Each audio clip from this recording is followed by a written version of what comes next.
napansin sa sa Messenger. Nag-chat, out of nowhere nag-chat siya ng, "Hello ma'am." Nung una talaga, akala ko sa kanya may asawa na siya. Ang aking mahal, ang pag-ibig mo'y aking kailangan. Pag-ibig na walang hanggan, ang aking tunay na nararamdaman. Nung una ko pa lang siya nakita, sabi ko, sana siya na nga. Siya na yung mapangasawa ko, makasama pang habang buhay. Siya na nga talaga. Actually, walang plano-plano to. Biglaan lang dito. Yung family niya, parang nag-approach lang na gusto lang makilala yung parents ko, ganyan. Tapos nung pagpunta na sa bahay, nag-set na ng date. Kahit saan pa man, ang aking isisigaw. Ikaw ang aking mahal.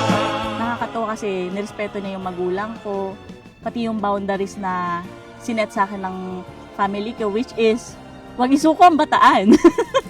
Ayun. Ang nais ko sana'y inyong malaman, sa hilaga o sa ibog ko ng oras, at kahit saan pa man, ang aking isisigaw. Ikaw ang aking mahal, ikaw ang aking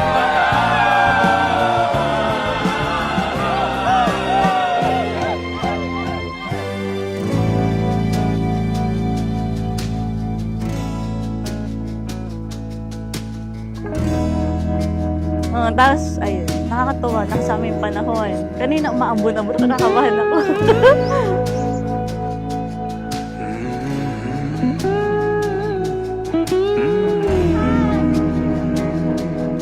Sobrang blessed at grateful. At ayun, nakalala ko siya. At ngayon, yung mapapangasawa na.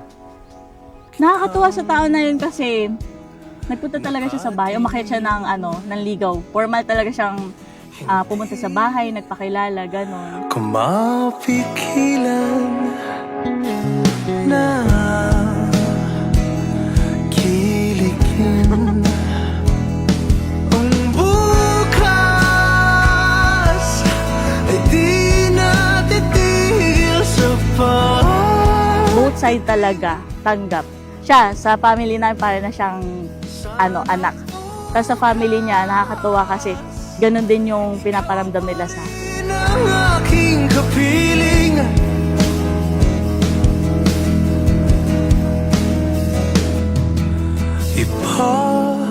Mapa, mag-aasawa na po ako. Natupad ko po yung pangarap niyo na kasal muna bago yung mga bagay na hindi dapat. Ang may papayo ko lang, magsama silang mabuti. At sa daling panahon makagawa sila ng anak. Ang bukas ay di. Rex and Dayan, hiwalay na kayo sa inyong mga magulang upang bumuo ng panibagong pamilya. Walang diborsyo dito sa Pilipinas, tanging kamatayan lamang ang makapaghihiwalay sa inyo. Salamat sa lahat. I love you. Ang bukas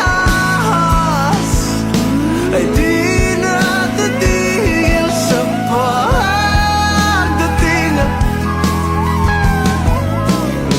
Sana bukas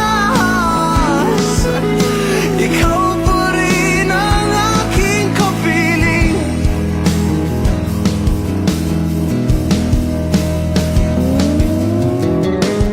Rex, tinatanggap mo ba si Dayan na maging legal mong asawa sa hirap at ginhawa, sa dusa at ligaya hanggang kamatayan? Opo. Ngayon din, Dayan, tinatanggap mo si Rex na maging legal mong asawa sa hirap at ginhawa, sa dusa at ligaya hanggang kamatayan. Simula kay tatawagin na kay Mr. and Mrs. Valentino Nicodemus de la Cruz. You may kiss me, pride! Oh! Oh! Pwede po ba palakpakan natin ang mga bagong kasal?